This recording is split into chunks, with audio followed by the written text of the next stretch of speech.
Peace, greetings to you all, family. It's your brother Naheem, BKA Lord Albert, aka Mr. Just the Facts. Tonight we are going to have a powerful discussion, family. Ooh, we've come across some information over the past few days that we thought was rather interesting insofar as Trump and how he can essentially remain in power up until he wants, basically. He could just, I don't know. We're going to get into it tonight, but just hit the like button, share this video out. If you're new to the channel, hit the subscribe button. If you would like to contribute to the platform, you can do so by using the super chat. You can cash app using the cash app handle, BETHEPOWER. You could also become a Patreon member and make monthly recurring contributions as well. Just a heads up, this stream will be ending on every platform except YouTube in about 40 to 45 minutes. We want to drive some of the,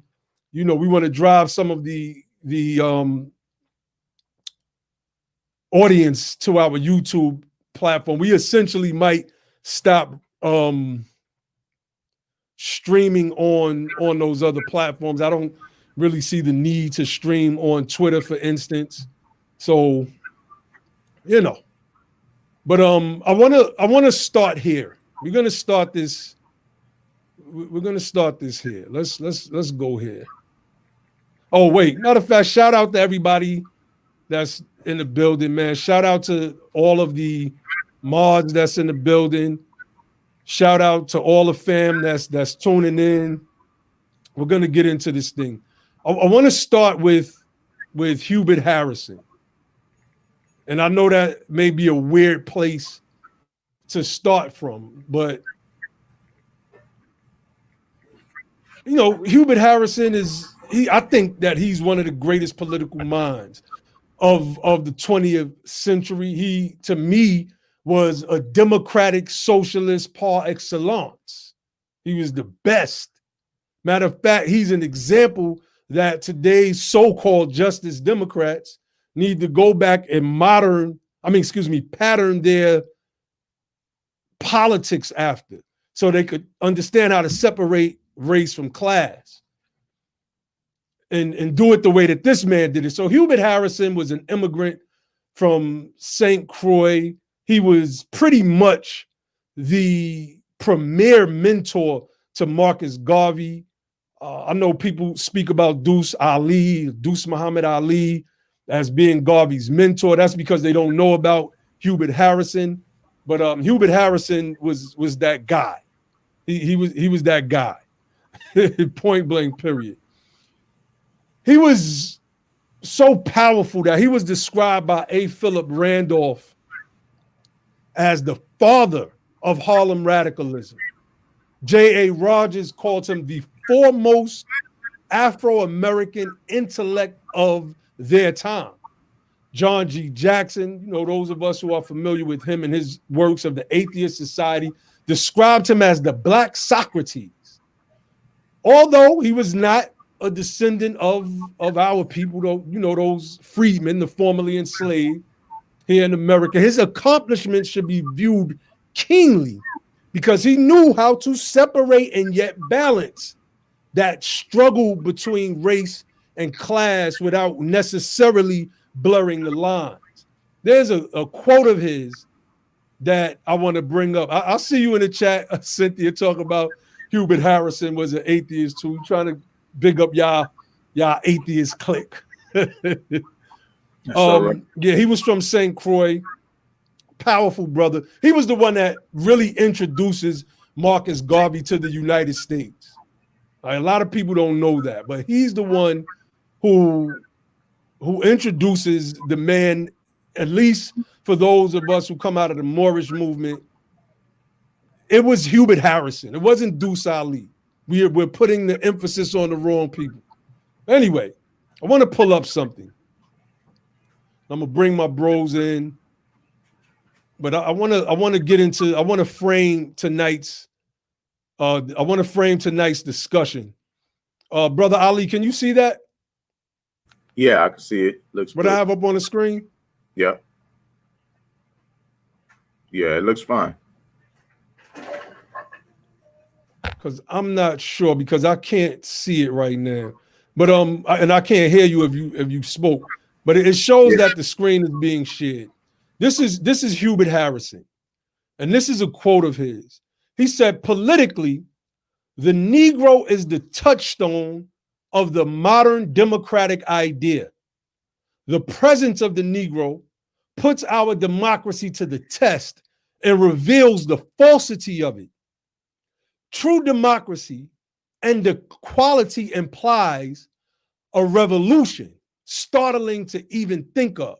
And he wrote this in 1911, family, in an article called The Negro and Socialism. This guy used to write for the New York Times in the early 1900s. This guy was no joke.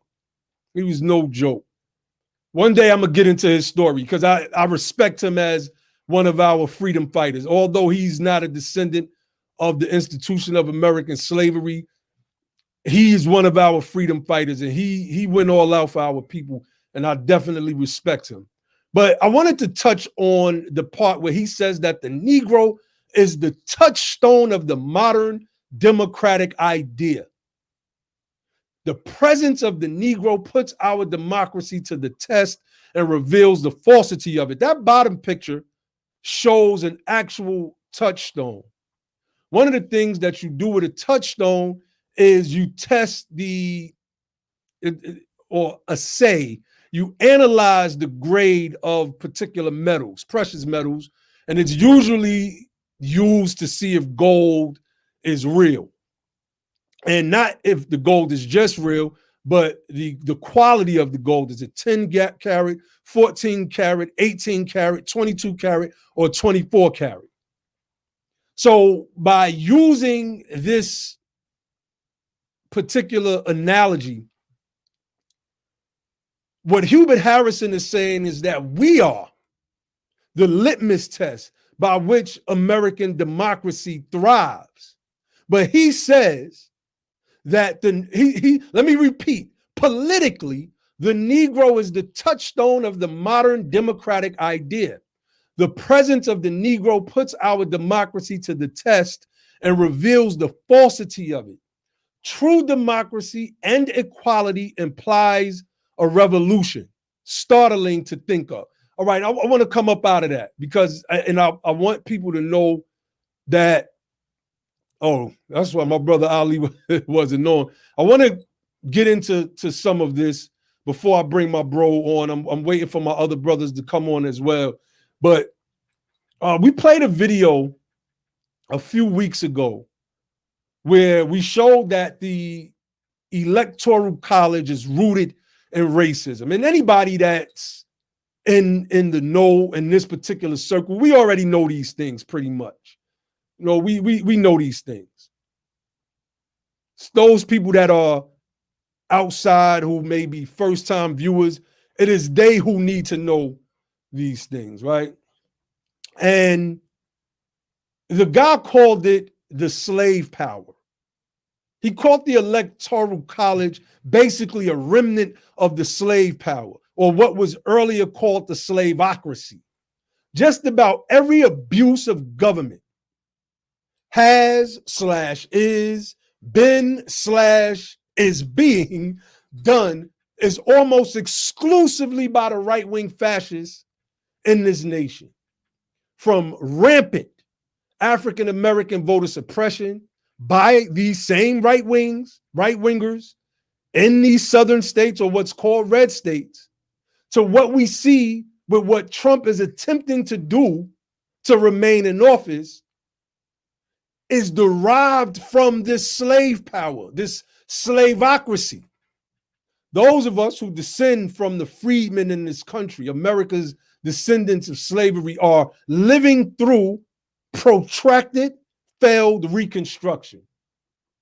This is what we're living through. Some of you may be familiar with William F. Buckley, racist, point blank, period. But he wrote an essay called Why the South Must Prevail. And in that essay, he says, white Americans are entitled to such measures as are necessary to prevail politically and culturally. Anywhere they are outnumbered because they are a part of the advanced race. Because they are a part of the advanced race, they are entitled to take such measures as are necessary to prevail politically and culturally. Politically and culturally. Southern power is derived from a combination of factors, like the 3/5 clause, where they counted 100 slaves as 60 people for seats of House or House seats in the House of Representatives, and it gave the Southerners more electoral votes. This gave them disproportionate representation at the national level. You've seen a stream that we've done a few, maybe I think it was last week, where we was reading from an article that showed that Montana, of one voter from Montana's electorate, is 70 times more powerful as one vote from a person coming from California. This is a remnant of the slave power. In 1850, there was a compromise between the North and the South, which was followed by a series of events like the Dred Scott decision, etc., where the North gave up their previously agreed gains, didn't receive anything in return, and the South, like the bullies that they were and like the bullies that they are today, the Republican Party, demanded more and more and more. And these demands were extreme.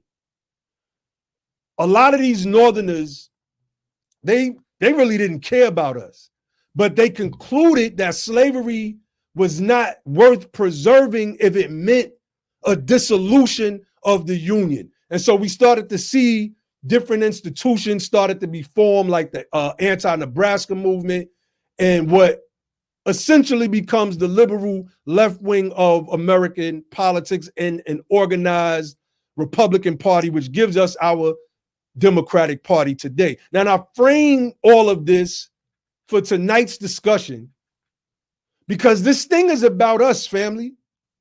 This thing is about us. This election proved that this country cannot move without us, that this country cannot stand without us, that this country is not built without us, that America is not great then or again or ever without us. So let's get into this. Political commentator Van Jones broke down and cried on CNN, after electing this guy, Joe Biden, who's the author of that bill that eviscerated our families all across this nation. I mean, it's hard to understand for me personally. How do you ignore those things and you break down and cry for this man or a Kamala Harris, who was a miniature Joe Biden over on the West Coast? But anyway, he did a video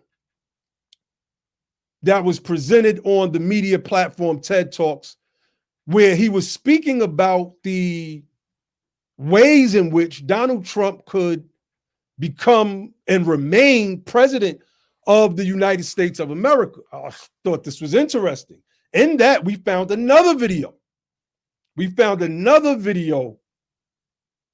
With a former constitutional law professor and a man named Rankin. I think he's a representative. I'll pull it up, where he's given a breakdown to something that was sparked in the form of a comment by a right-wing conservative radio and television host by the name of Mark Levine, who made this post on his Facebook wall on November 5th that read, "Reminder to the Republican state legislatures, you have the final say over the choosing of electors, not any board of elections, secretary of state, governor, or even the court. You have the final say. Article 2 of the federal Constitution. So get ready to do your constitutional duty. This set off a firestorm. This set off a firestorm. And it brought people like Van Jones to the brink of having to explain how and why we can possibly have another 4 years or an indefinite term of Donald Trump and his families, et cetera, et cetera. So I'm going to bring my brother Ali Bey on to give some perspective. I'm waiting for my brother Logic to come on. He's going to give a deeper breakdown. And we'll go from there. Yeah, I think we're in a very interesting time, and leading up to February is going to be very interesting, man, to see what's going to happen. I didn't get a chance to see the Van Jones piece. The only part I did see was him crying. I thought that was pathetic, so it kind of stopped me from watching. But yeah, I'll be interested in hearing his breakdown, because it'll be my first time hearing what he had to say in terms of how this president could actually, quote unquote, steal the election, if you will. I did see a couple of other articles. One is in a publication called Law and Crime, talking about Trump's litigators and them being concerned for their licenses and the fact that their licenses are on the line if they start lying to judges. Also, why Trump is filing so many flimsy lawsuits in battleground states.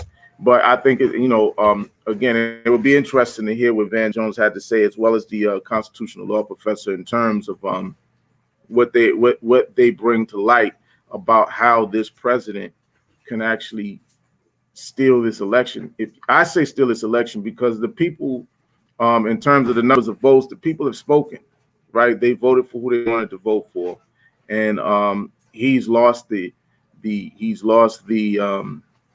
popular vote, and he's down in the electoral vote. So I want to hear what Van Jones has to say in this professor. Definitely. So, okay, look, because I was waiting for our brother to come on. So I think that we can pull up the Van Jones video. Let me see. Because this thing is interesting. This thing is interesting. And there's these terms that I've never heard before. Faithless electors, and I'm like, well, what's going on here? But Van Jones admittedly said that he didn't know any of these things as well. So this thing is 16 minutes long. Do you want to play? I think let's just play a little bit of the Van Jones piece and then pull up the video of the law professor that was being interviewed by the progressive guy. I can't remember his name or his platform at the moment. So let's pull up Van Jones. Let's get into this thing, family. Because this has some people worried. I also have an article up it's a fact check by let me see, it's by USA Today. And it says, fact check, state legislators pick electors. Supreme Court ruled against faithless electors.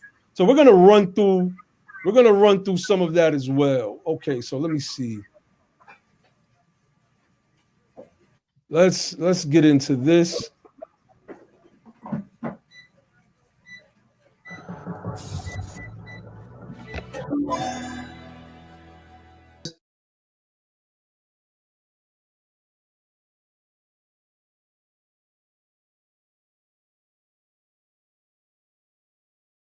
Your mic is muted, bro.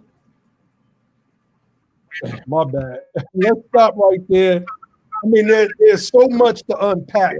I don't know if you want to play the other video first, or if you want to just touch on this, because a lot of what he was saying was crazy. You know, I see y'all in the chat going in on Van Jones, and he deserves it. But at the end of the day, about the information, right? Really, the message, yeah, the message is what is important at this time.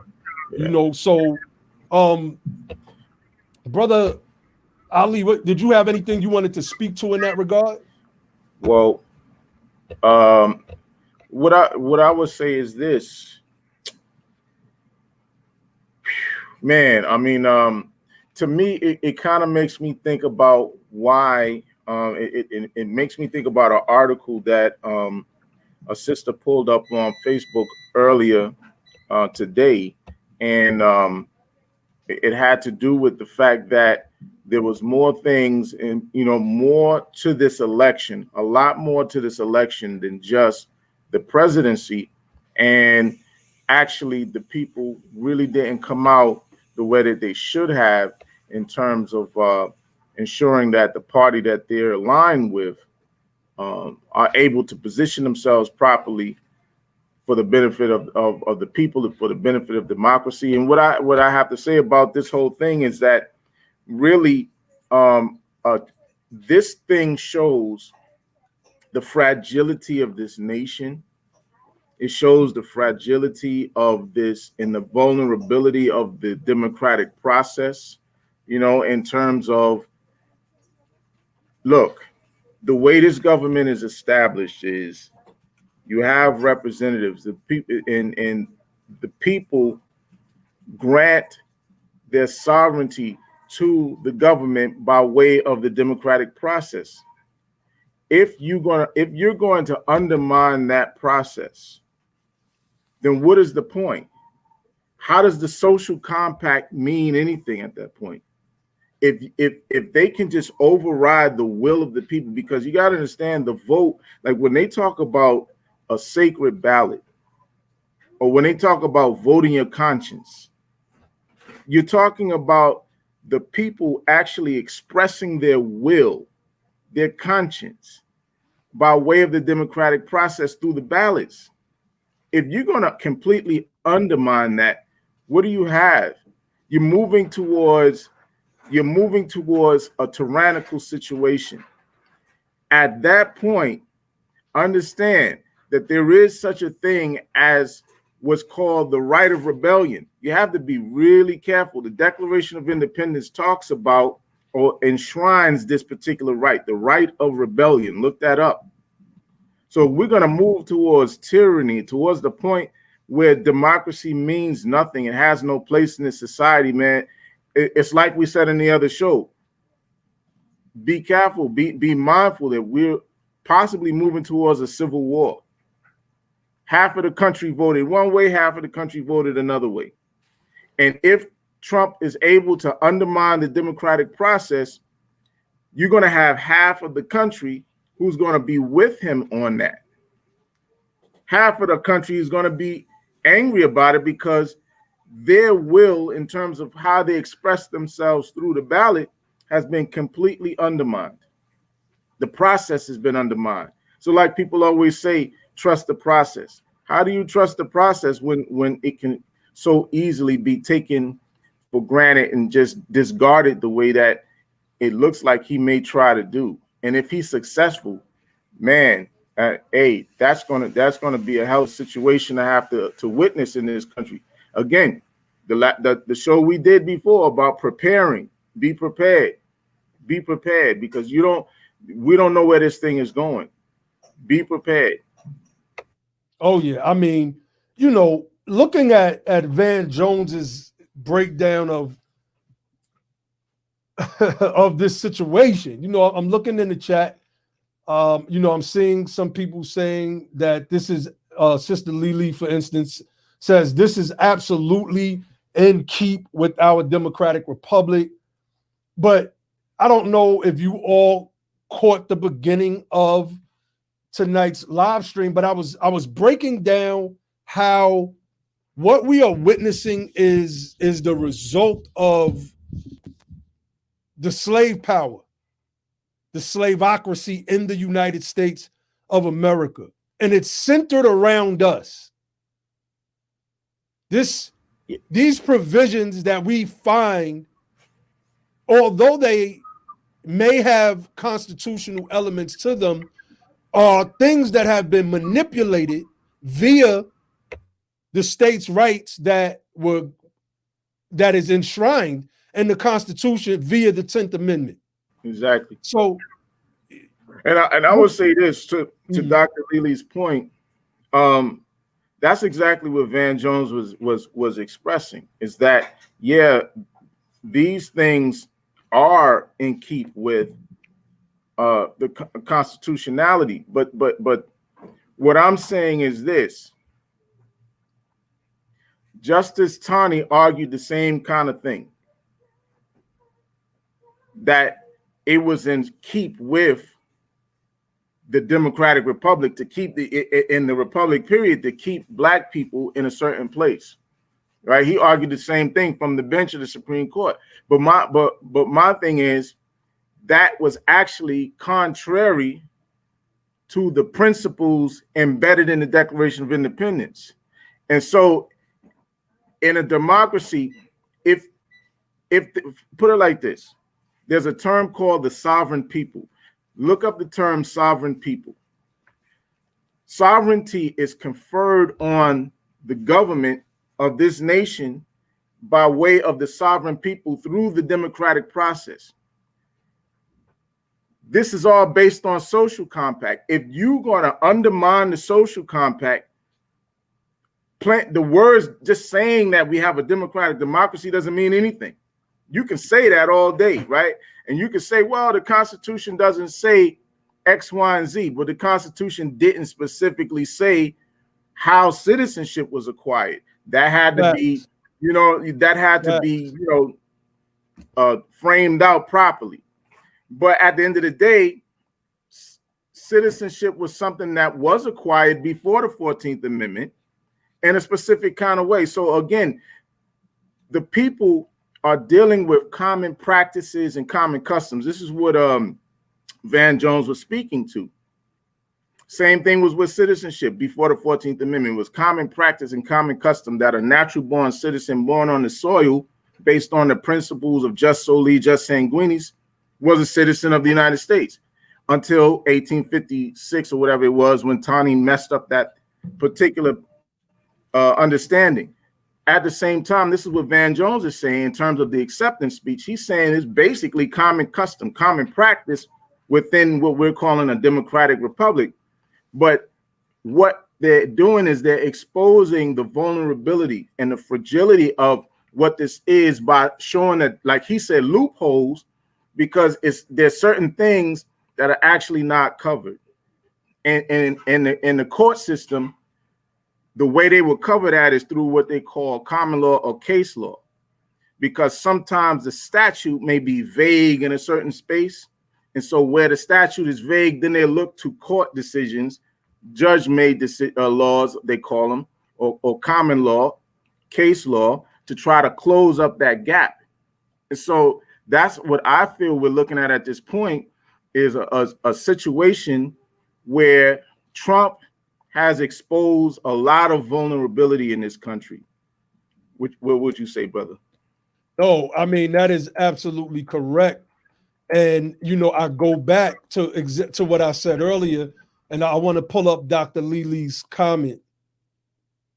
She said, I'm a little unclear. This isn't about who is going to control the slave. It's about who is going to control the world. Neither really has the condition of ADOS in their view at this time. Look, I feel what you're saying, but what we are witnessing right now is predicated upon these ideals. Okay, for instance, the Compromise of 1877, Tilden and what's the other guy's name? And Hayes, right? Well, the compromise was, well, okay, look, we're going to let you have the presidency, but we're going to remove all of the soldiers from out of the South. And then after that happened, Reconstruction ended. that wasn't constitutional. This was something that was agreed upon. This was something that was framed out of these norms. And this is what Van Jones was speaking about when he said that this concession speech, it isn't in the Constitution. There's nothing within the Constitution that says that people have, you know, when you lose, you have to concede, and this signals the, you know, the next presidency is, or the president-elect, etc. So my point is to say that, let me say this. My point was to say that because these things were never rectified, which is why I read about how the North basically compromised with the South. And what wound up happening is that the South started asking for more and demanding more. And in doing so, they gained more power. The 3/5 clause was a compromise. That's why it's called that, the 3/5 compromise, where we're going to count 100 people as 60. So what we're witnessing right now, and I understand what you're saying by looking at it in the broader scope of a globalist or globalistic perspective, it hinges on our backs. The element that put these people into power, the very element that put these people into power, are the ones that's running around with long guns right now. As Brother Ali said, half of this country are the people that voted for Trump damn near. People overlook the fact that while Trump lost the popular vote again, that even in second place, it was still the highest among any other person that came in second place with the popular vote. These things are vital, and it's, in my opinion, based on this slave power, which doesn't bode well for us, because if white supremacy core value is anti-blackness, then I don't understand how we look past here into the global, or through the globalist telescope, or whatever term I'm trying to find, and I can't right now. Go ahead, Brother Ali. Yeah, well, basically what I would like to do, if it's cool with you, is kind of move, because we're already like almost an hour in. I would like to kind of move to the constitutional law professor's breakdown and kind of get his perspective, and then, you know, go a little bit further from there. But again, Van Jones, as far as I'm concerned, what he's really speaking to is ultimately the undermining of what we understand as being democracy. Being able to express yourself through the process of voting for your chosen representatives. You see, that's how the sovereignty is demonstrated. The sovereignty of the people is demonstrated by way of the democratic process in choosing the representatives, whichever kind of representative it is. It could be the president or representatives in Congress. All of them represent the people. So you're undermining the sovereignty. You're undermining the social compact. You know, at the end of the day, I mean, remember, we was having a conversation about whether or not the Electoral College should be done away with or not. And as I was thinking about it, to be honest with you, and looking at what's going on right now, it kind of make me second guess the idea of doing away with the Electoral College, because let's go back to another example Van Jones used. There are more red states than there are blue states. So if you get rid of the Electoral College and just go based on the number of states, those who align themselves with blue are going to be outvoted all the time. Because now it's not about electoral votes. Now it's about how many states you have. And if there are more red states than blue states, then you lose. What does that mean for our tribe? Particularly since we align ourselves with the Democratic Party, because they're, I mean, for whatever reason, that's what we've done since those civil rights bills. We've been loyal to that party, and we can't really see any reason to align ourselves with the Republicans based on their policies and what it is that they hold dear to, right, as conservatives. So the point is, in this situation, they're exposing something that really leaves us in a bad position, right? It could leave us in a bad position if Trump is successful in what he's trying to do. So, yeah, what are they saying here? The politics of voting must take into consideration the Articles of Confederation, the genesis of states' rights as antecedent to the construction of the Constitution. We touch on that, Nevitz, Nonak, on we've done a prior live stream on that, dealing with voting. I don't know if you caught that, but it's definitely worth a watch. But let me see. I do want to pull up something. As you were talking, this comment came up that said Trump can fight the oligarchy. We can't. Bro, Trump is not trying to fight the oligarchy, brother. Trump is the oligarchy. He is oligarchy par excellence, period. Mm-hmm. He is the epitome of the oligarchy.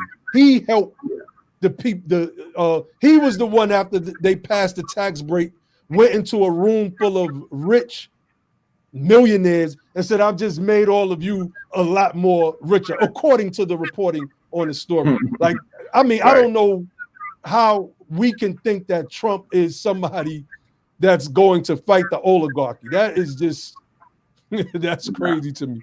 So yeah. let's pull up this other message. I think that, I mean, not message, excuse me. This other video. Let's pull this up. Let's do share.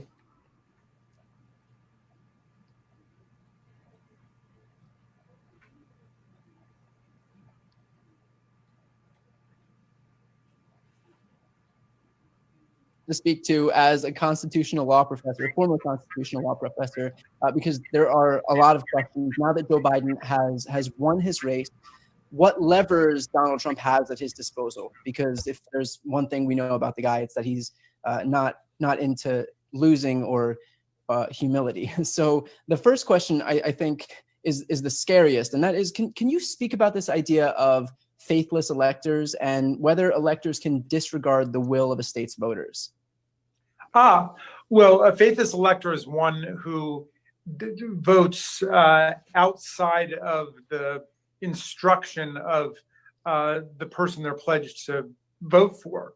And there have been cases of faithless electors, a couple dozen over American history, but it's extremely unusual and it's extremely unlikely in this election because the candidates choose their own electors.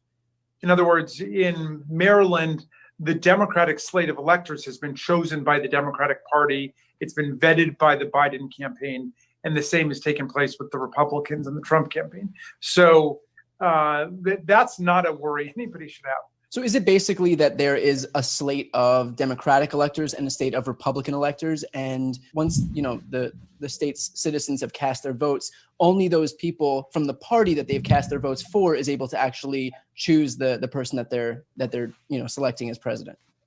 When you go to vote for Biden or Trump, you're actually voting for the electors that have been assigned to Trump or to Biden for your state. And so when Biden wins in Maryland, those electors will be certified as the winners to participate in the Electoral College when it meets on December the 14th. And then they will be, their votes will be sent to Washington and cast when we're in a joint session of Congress on January the 6th. So the faithless electors, the many things you might worry about, is not something that should be high up on the list. That's good to know, because we do have a bunch of Trump mouthpieces. I think we have Mark Levin on Fox News that's demanding that the electors, that the legislatures basically disregard the will of the American people. Is that along the same lines? Well, okay, that's a different problem. Okay, and that would be a truly extraordinary thing to do. But we know that there are Republicans that have been kicking this around. What they would do is falsely cry chaos, corruption, and fraud in a particular state, say Pennsylvania or Georgia or Arizona or whatever it might be, and then get a Republican-controlled legislature to overturn the popular result, essentially nullify the election and repeal the existing state election law. They would then quickly, hastily scramble to pass a new election law, and under that law, appoint presidential electors for Trump or split them between Trump and Biden. I mean, in other words, their goal here would either be to get Trump to win or to get some kind of 269 to 269 tie, throwing it into the House of Representatives for a contingent election. Right. And I know we had spoken last time, and you actually pointed out and taught me and a lot of people that it's when the election goes back to the House, it's not, okay, well, Democrats control the House. It's actually the House with regard to state legislatures, and Republicans have a majority in those state legislatures. If there were to be a contingent election in the House, we would not vote. I want to bring this back some, family. Bear with me. Get a Republican-controlled. Let's bring this back for a minute. This is important. That have been kicking this around. What they would do is falsely cry chaos, corruption, and fraud in a particular state, say Pennsylvania or Georgia or Arizona or whatever it might be, and then get a Republican-controlled legislature to overturn the popular result, essentially nullify the election and repeal the existing state election law. They would then quickly, hastily scramble to pass a new election law, and under that law, appoint presidential electors for Trump or split them between Trump and Biden. I mean, in other words, their goal here would either be to get Trump to win or to get some kind of 269 to 269 tie, throwing it into the House of Representatives for a contingent election. Right. And I know we had spoken last time, and you actually pointed out and taught me and a lot of people that it's when the election goes back to the House, it's not, okay, well, Democrats control the House. It's actually the House with regard to state legislatures, and Republicans have a majority in those state legislatures. If there were to be a contingent election in the House, we would not vote, you're right, one member, one vote, but we would vote one state, one vote, one state delegation. So the California delegation, those 53 people would have one vote for president, and the one person in Montana would have one vote for president. So there are 50 votes entire in the House, and so right. that would be the new electoral terrain. So obviously, the likelihood of something like the situation that you just mapped out in Pennsylvania happening, at the behest of Trump's mouthpieces, is extremely unlikely, and would.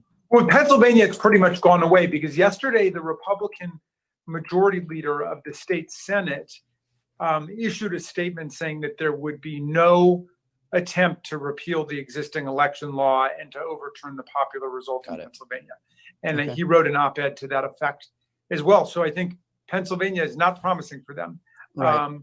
There's some other states where they could try it, but again, it's only effective if that state's electoral package would make the difference.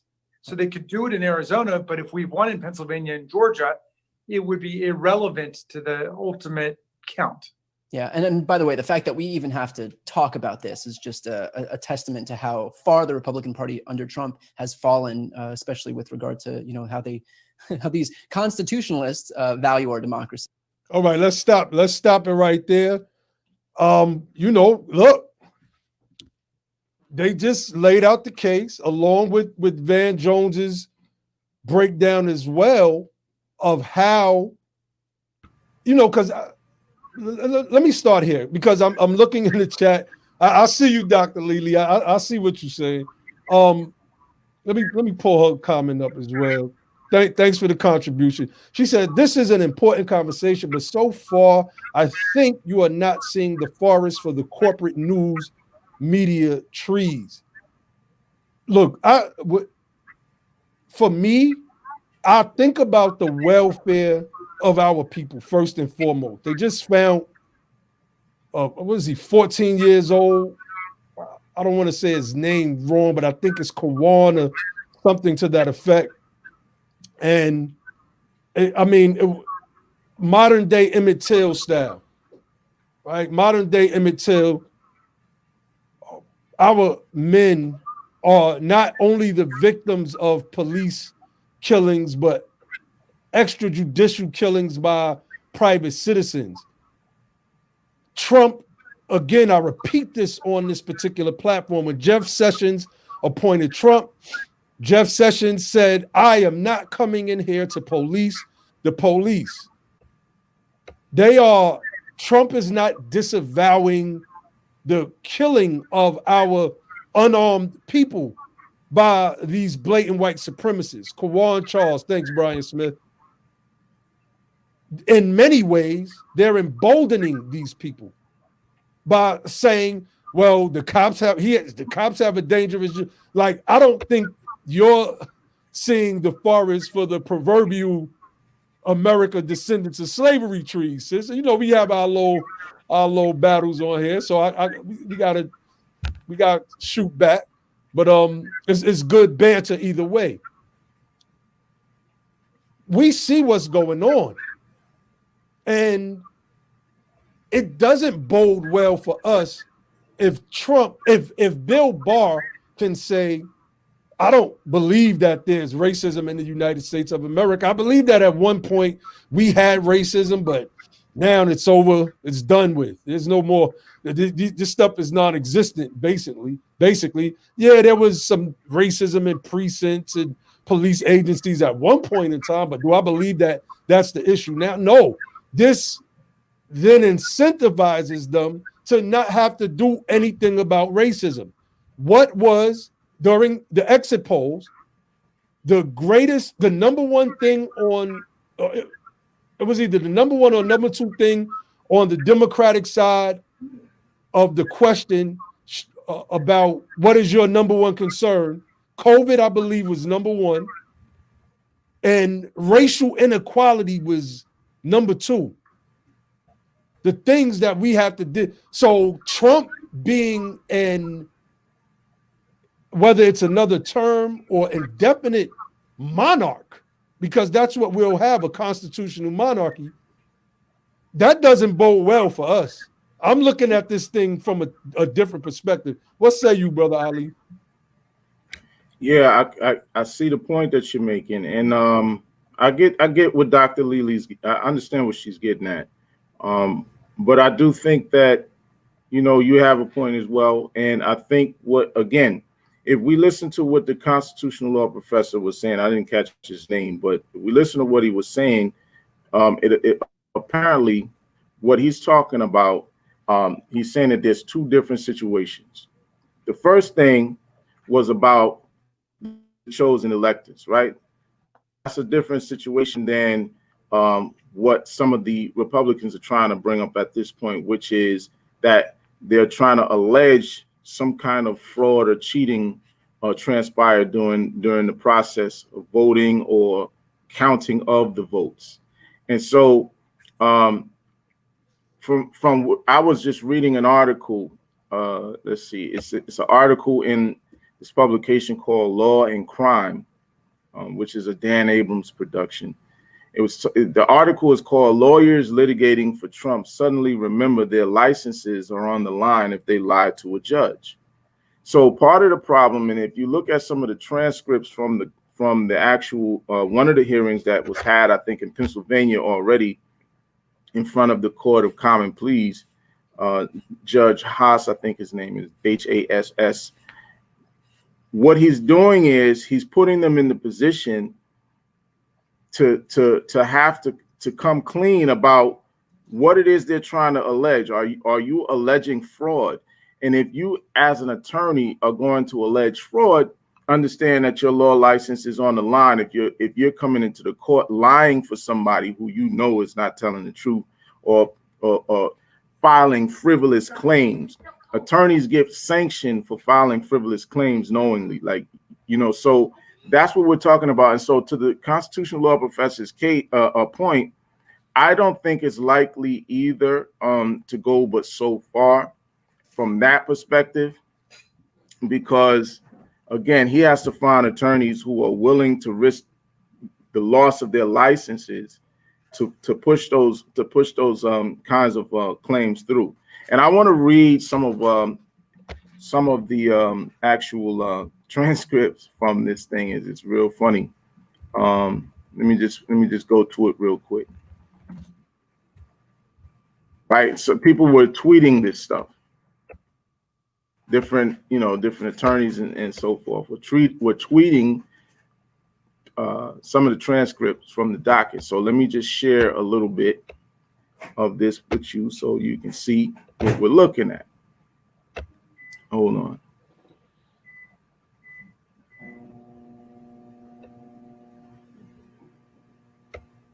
Is this the one? Give me a second, y'all. Yeah, I think this is it. Yeah, I see them in the chat. You got people saying we must support Biden. Oh, if I supported Biden, I would have voted for him. We live in a republic that has a democratic process, and like I framed it earlier, man. You would have to go back and watch from the beginning to understand like why at least I have the sentiment that I have. Like, let me ask a question: Are they saying that we are Biden supporters, or are they saying that we should support Biden? No, let me pull a comment up. It seems like Biden is what y'all want. No, that's not what we're saying at all. We're talking specifics in terms of the legality of what's happening right now. The process that's being challenged by the sitting president has nothing to do with which one we want in the office. We're just talking about the process and the vulnerability of the process, and to use Van Jones' words, exposing certain loopholes. That's what we're talking about. It has nothing to do with anybody's personal feelings about which president would be better for our people in this country, because as far as we're concerned, neither one. All right. So here's a piece of the transcript. But hold on, Brother Ali, real quick. If you are watching from Facebook or Twitter, please go to the Be the Power YouTube page. We are stopping the stream on Periscope, which goes to Twitter. We are also stopping the stream on Facebook. So come on over to the YouTube channel, Be the Power. If you're not subscribed, hit the subscribe button so you can be notified when we go live. Also, hit the like button on the video. That puts us into the algorithm. And by going into the algorithm, we become visible to more people who are on YouTube. So let me see. Okay, Brother Ali. Yeah. All right. I see Dr. Lily's question. Mm-hmm. She says, let's do a scenario. What, I guess, if there was a massive voter fraud, by the Biden-Harris folks, then what is your stance? If there's massive voter fraud by the Biden-Harris folks, then that would be on Trump's attorneys to prove that. That would be on his team to prove that. Right? It's not. I'm not taking a position one way or the other in terms of whether or not there was or wasn't fraud. I don't know that there was fraud, but everything in terms of all of the reporting about the voting process that took place, there's no evidence of any fraud, and that's exactly what the attorney is trying to push them on. I mean, not the attorney, the judge in this particular court in Pennsylvania is trying to push them on. Is to, if you're going to say that, say it, right? But it's interesting what happens. So let me just read to you what happens so you'll see that that's not really the issue. And like the constitutional law professor said, in this particular instance, under these circumstances, Trump would have to falsely, he used the word falsely claim that fraud actually occurred. So let's look at what happens. It says here, today in court, a Pennsylvania judge asked a lawyer for Trump point blank whether he was alleging fraud. Then he says, the court says, I understand, right? I'm asking you a specific question and I'm looking for a specific answer. Are you claiming that there is any fraud in connection with these 592 disputed ballots? And understand it's only 592 ballots in this particular area that they're questioning. And the attorney says, to my knowledge, at present, no. So if his attorneys can't come out and say that, yes, we're saying fraud occurred, they have nothing to stand on. So there's no evidence of any fraud. Nothing. Nobody's produced any evidence. And this judge is trying to get them to come out and make the claim. He says, are you claiming that there is any undue or improper influence upon the elector with respect to these 592 ballots? The attorney answered again, to my knowledge at present, no. There's more. Wait, before you finish, it's so funny. The people who are accusing us of being pro-Biden are obviously pro-Trump. So it's like, we don't want y'all to rock with that racist while we rock with this racist. Come on, man. Y'all can't think that we're that foolish. Not over here. So the article goes on and says, as of right now, Biden is ahead by 46,000 votes in Pennsylvania, but the Trump campaign was in court litigating against the Montgomery County Board of Elections to discuss approximately 600 ballots. 600 ballots. The actual number of ballots, as you'll see, is 592 in Montgomery County. Biden is ahead by 130,000 votes. There's more. Hold on. Trump campaign claimed that the Montgomery Board of Elections refused to abide legal requirements for canvassing and counting mail-in ballots for which outer declaration envelope is not completed, filled in with the elector's signature, address, and or date of execution. Section 21, petitioners seek relief in this action in light of the respondent's failure and refusal to adhere to the mandatory requirements of 25 PS sections 3146-6.6a and 3150.16a, and that they're canvassing and counting absentee and mail-in ballots for which the outer declaration envelope is not completed, filled in with the elector's signature, so blah, blah, blah.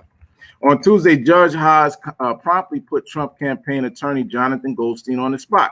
The judge asked him point blank if the campaign was actually alleging any fraud. Goldstein went to bat for President Trump while admitting that he was not alleging fraud, uttering the phrase twice. To my knowledge, at present, no. Legal experts. So wait. I'm sorry because I know it was still a part of the sentence, but you know, you got people saying that they're not gonna put the evidence out in the public. I've seen that in the chat. Well, forget the public. This is the court. The judge is asking, do you have any? See, we're not capping for Trump, we don't caping for Biden or because we're anti-Trump. We anti both of these devils. But at the end of the day, like, y'all are not looking at the deeper implications and how it affects us. I don't sit on the high horse. I roam these streets all the time, just like the rest of us. We're not people that sit on high horses over here. We have to engage. At any given moment, we could be pulled over and be the victims of a bad day of a racist cop. I don't know what y'all are thinking of, you people who are in the chat that are just Trump supporters.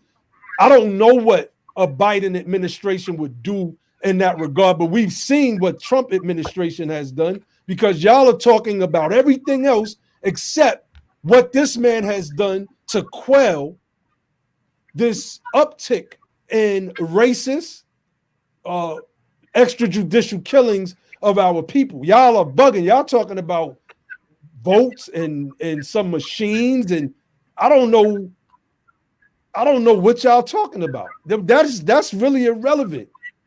That is really irrelevant. But yeah, did you want to read? And to the point you just made.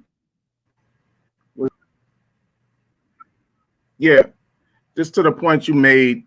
When you're in court, you have to prove your case. It's not about I don't want to put it out into the time. The time to put the facts out is when you're in court. They're the ones taking it to court.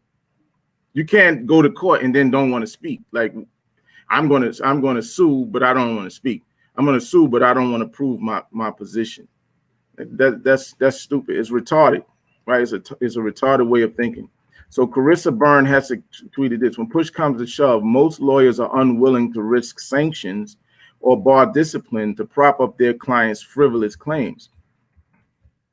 So that's that again. Other lawyers, some of them known for their affiliations with Democratic causes in the Biden campaign, noted that Goldstein's remarks to the judge were in stark contrast to the president's entirely unsupported stolen election narrative.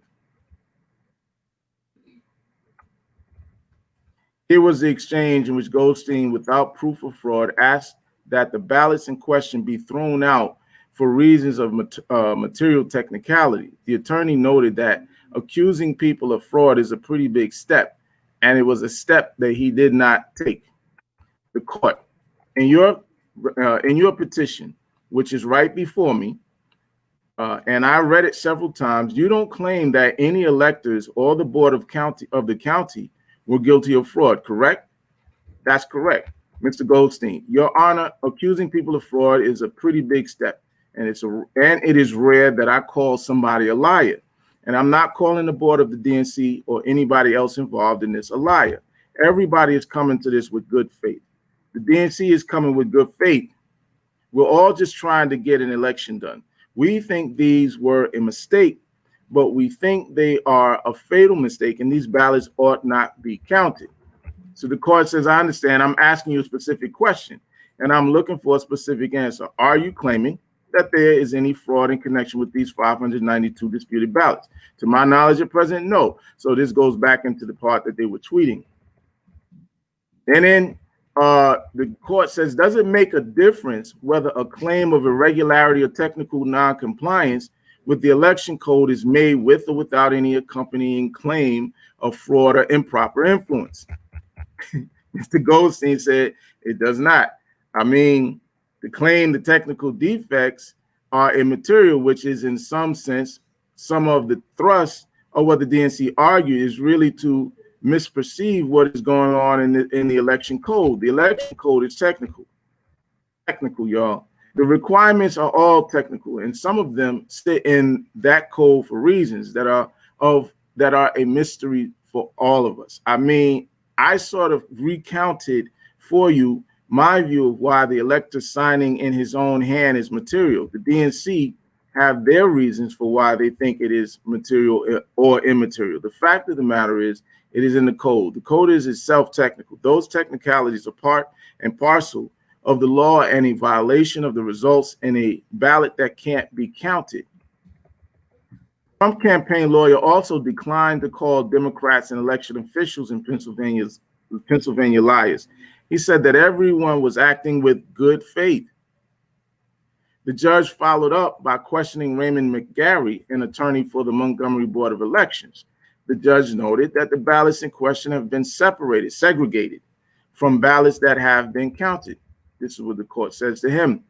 Before you begin, let me just start off with my questions. So there are subsets. There are 592 ballots which have been identified and segregated. You've identified of that 509 that have the voter's address pre-printed on the outer envelope to the right of the voter's declaration. There is a subset, 266 of those people put their addresses on the front of the envelope, not on the back, where probably it was indicated. Does that mean that for the other 243 of the 509, there's no written address by the elector? There is just the printed address that the county put on the envelope.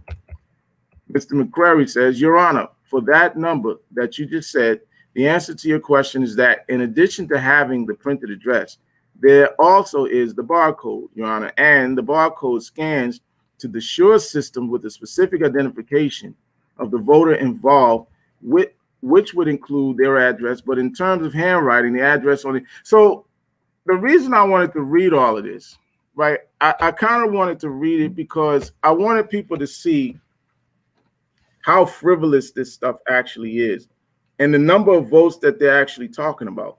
Yes, it's Pennsylvania Common Pleas Court. It's frivolous, right? The amount of votes that they're even arguing over, even if they threw them out, it's not going to help Trump. It's not going to help him because of the amount of votes that he's down in that state. He's not going to win. And so basically what they would have to do is file a whole bunch of around in different states like Pennsylvania and Georgia. They would have to file these claims of some kind of fraud or irregularity with the votes or the counting of the votes or what have you. There's no pathway to victory, as far as I can tell, based on the number of votes and how far behind he is for Trump to the presidency. I don't see a pathway in that respect. So, you know, that wasn't my issue about the frivolous lawsuits that he has to file and the bogus claims he has to make in order to try to sustain his position. But my thing was really the undermining of the democratic process. That's really what my concern was and what I was speaking to, family. What say you, brother? I mean, you know, and I want to go back to what the guy was saying, because I don't think some of these people are paying attention in the chat because they are caught up in the cult of Trump. But I want to pull up one of these comments. It says there is a possibility that Trump could still win Pennsylvania. Now, if you listen to the last guy that we played, to show that. Yeah, but from what I just read, I don't see that. No, not just that, but the guy that we just played, Rankin, who was being interviewed. What's that guy's name? Brian something. I don't know his name. I can't remember this guy's name. Representative Jamie Raskin by Brian Tyler Cohen, right? He already said that there's no way that Biden could win Pennsylvania because of even with what Van Jones described, this constitutional professor already broke it down. There's no way Trump, could win Pennsylvania. So what they would try to do is go at the other Republican states' legislatures and try to force it into, I think he said a 264 to 264 tie, or something to that effect. I can't remember the whole breakdown, but I mean, you know, the guy was already giving the blueprint, and a part of that blueprint was to show how Trump could still remain in office. And I think that, you know, and let me put that interview in the chat, the live chat, so you all can see it, because I think that we need to gain an understanding of what this thing is. Somebody asks, how is this undermining the Democrat? I mean, brother, you're a Trump supporter. It's obvious by your comments that you're putting in the live chat. And I think you're missing the point. I really do. You're trying to argue for Trump, but we're not arguing for Biden. We're arguing for like our sanctity here as a people and our right to citizenship, however bad that it has been for generation upon generation. That's what we have to be worried about as a people, because white supremacy is rooted at its core in anti-blackness, period. And when we say anti-blackness, we don't mean anti-Nigerian or anti-Liberian or anti-Jamaican, or we mean anti the descendants of those of us who come from, or whose ancestors were enslaved in this land. That's what we're talking about.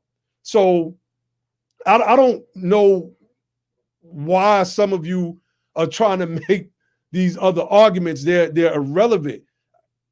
Let me share something again real quick, because I want to, a lot of you may have missed the beginning of me bringing up Hubert Harrison. I want to go through this one more time because we're later in the show and we have, some viewers, way more viewers than we had earlier on when I brought this up. Hubert Harrison, who was from St. Croix, came to the United States of America very young, one of the greatest intellectual minds that our people have ever saw. He understood the thin line between class and race and knew how to speak to the class issue and I agree with separately that. knew how to speak to the race issue. And when he came over here, he noticed the treatment that we were getting was 10 times worse than what he saw on his own home island. And in his intellectualism, it brought him to say, politically, the Negro is the touchstone of the modern democratic idea. Like, we gotta unpack that sentence. Politically, the Negro is the touchstone of the modern democratic idea. The presence of the Negro puts our democracy to the test and reveals the falsity of it. True democracy and equality, true democracy and equality implies a revolution, startling to even think of. Below, I have a picture of a touchstone. A touchstone is a stone that is used to determine the quality of gold. You can determine if it's fake. If it's real, you can determine if it's 10 karat, 14 karat, 18 karat, 22 karat, or 24 karat. Basically, what Hubert Harrison is saying is that the Negro represents the litmus test of this idea, this grand old experiment called the Republic, and the way that we have it and its supposed equal, separate but equal power structure with your legislative, executive, and judicial branches. And I wanted to go back over that so that people could understand the position that we're coming from, or at least me specifically, by prefacing tonight's conversation with this particular quote. So I don't want you to think that we are Biden supporters, but the right wing in this nation have always been the most egregious perpetrators when it comes to oppression of our people. And I can't imagine what would happen if we had to go indefinitely under those type of people. Like, we have to be honest here in that regard, because if somebody brought up Congress, I think there was the Nevitz Nonak said something about Congress. Let me see if I can pull that up real quick. Brother Ali is having some internet issues. We can end this in a few minutes, but let me see. There was a comment.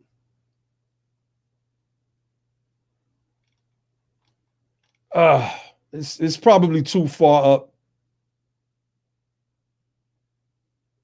It's probably too far, but there was a comment about the Congress.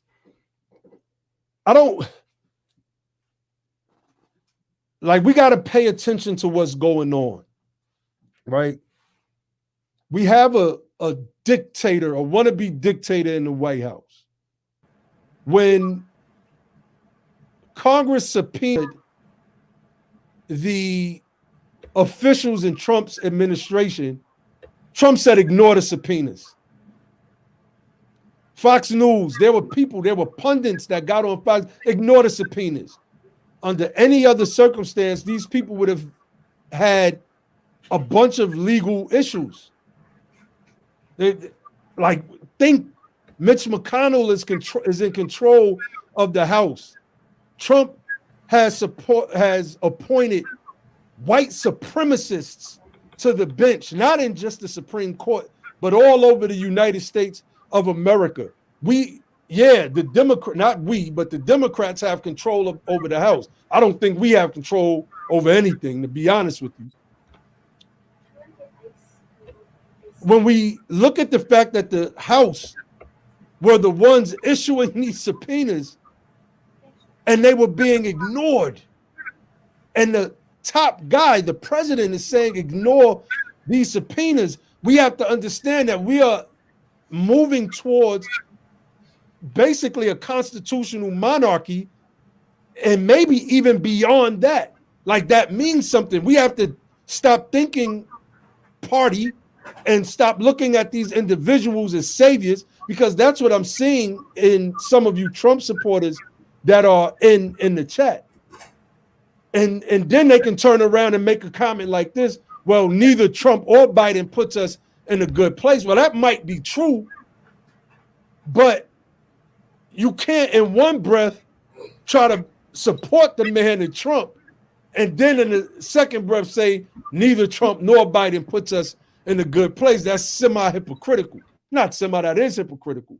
So, you know, I thought it was important that we have this discussion tonight. We have to think about the fate of our people. I am not for Joe Biden. I didn't vote for Joe Biden. I voted down ballot, period. I voted for my sister Tamara Johnson Shirley in the Senate, running for the U.S. Senate. I did the same thing. Brother Ali? I did the same thing. I voted down ballot, and I actually went through explaining all of the different things that was on the ballot, where I'm a registered voter at. There's a number of things, some very important things on the ballot outside of the presidency. Like everybody's getting stuck on the presidency, but there were other things that were just as or more important than the presidency. And if you don't mind, I'd like to share an article that was shared by Sister Dr. Shona. Wait, hold on. But yeah, when you're ready, we're gonna bring that up. We got Brother Josh joining us right now. Peace, but peace, brother. Let me pull Dr. Lili's comment up. She said, how do you have this title? Flawed Democracy. How Trump can steal the election and remain in power, and also say you have no particular leanings. Well, let me just say this to that. Go ahead, brother. What we're talking about is the flawed democracy, not whether or not Trump is a good president or Biden is a good president, or will Trump be better for us than Biden? Will Biden be better for us than Trump? See, the reason I wanted to read some of these articles was because they kind of like go to the point that we're making. Like CNN has an article that talks about why Trump is filing so many flimsy lawsuits in battleground states. And they go through breaking down what that's all about in the flimsy legal arguments and the allegations of fraud or what have you that has no support. There's no evidence of fraud or any of that kind of stuff like that. So if he's allowed to go forward, now, I don't think that is going to happen. But if he was allowed to actually go forward with these kinds of arguments and they were treated as if they had some merit to it and some kind of way cause a recount that leaned in his favor when the popular vote shows that the people voted in a different way, at this stage of the game, based on the voting that is already there, the electoral votes are going in a different way. But if he was able to maneuver and change all of that, to me, that goes against the will of the people. It's just like when the guy was talking to the constitutional law professor, one of the things that he brought up was the term the will of the people. So if he lost the popular vote, if he got enough, and if his opponent got enough votes to get the amount of electoral votes that he needs to become the president, and he's able to undermine that to the point where he's able to stay in office, I don't know what would happen, because this is, to me, it's uncharted. Let me ask you a question, brother. In relation to Dr. Lili's comment, would that mean that this is a flawed democracy? If he was successful, I would say so, because it goes against. She said we clickbaiting, so I just want to make sure, because we don't do that type of stuff over here. To me, it goes. I mean, to me, what it does is it undermines the will of the people. It's that simple. If you don't have the votes and you're somehow able to manipulate the process through fake legal arguments and everything else in order to stay in office, and if you're successful doing that, then yeah, the democracy is flawed. That would be an example of a democracy that's flawed. And then what it does then is it undermines the will of the people, and it undermines the social compact, and it undermines the sovereignty which is conferred on the representatives by the people. That's all we're saying. You don't have to agree with it, but if he's successful, to me, that's what that represents, because he doesn't have the votes as it stands. He doesn't have the vote. So then that in a republic that we have, I mean, look, it's go back and read the Federalist Papers, read some of the commentary centered around the Federalist Papers by constitutional scholars. I'm not one. So the only thing I can do is just basically give you my opinion on certain of this stuff. We got Brother Josh. Did you want to speak to anything real quick before Ali pulls up this argument? Oh, no. Well, yeah, I just wanted to speak to the BTP as a pro Biden. I don't know where anybody got that from. I mean, you know, we've done probably more shows than we have more discussion, not only on this show, but in our Facebook group, amongst our private conversations, like, you know, criticizing, you know, the history of Joe Biden, his whole campaign, like making legitimate critiques. And I mean, if anything, I would think more people probably be calling us, accusing us of being pro-Trump, is how hard we've been going at Biden. They have. So it's real funny you say we pro-Biden.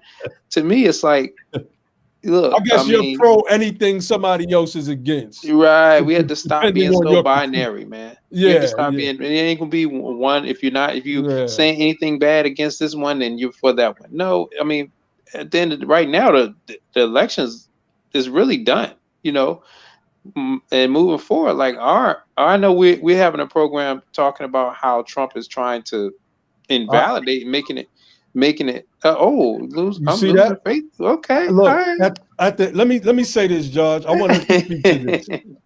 I mean, at the end of the day, we're not here to what's a good word to use without sounding harsh? We're not here to appease anybody. First and foremost, get that straight. You can lose faith in us. You can unsubscribe. We are here trying to give the best commentary and education that we can. I don't know what you're talking about, because we're talking about flawed democracy. This is the governmental structure that we live in. We live in this structure. We live in a structure that has always been adverse to us. Within this structure, and please go back, and if you've missed the beginning of this live stream, go back and see where I started out as showing how all of this begins as or stems from, the slave power, or what was called the slaveocracy. What we are witnessing right now. Some of you are not as informed as you think that you are. We don't do appeasement over here at Be the Power. We're going to give you the facts. And when we have opinions on things, we're going to preface what we say by saying, in my opinion, we believe, etc. And we can be challenged on those opinions, and we can shift our position when the facts cause us and dictates us to do that. So you losing faith in us, that doesn't hurt. Let me say something to the on code person. He said, I'm talking about if Biden has broke the law, what's the problem? What law did he break? So here's the thing. So let's prove. Let me get some faith in you now. What law did he break? Let's do this. Let's start from there and then build. What law did Biden break? Let's break that down, and then we can have something else to talk about. Let's see.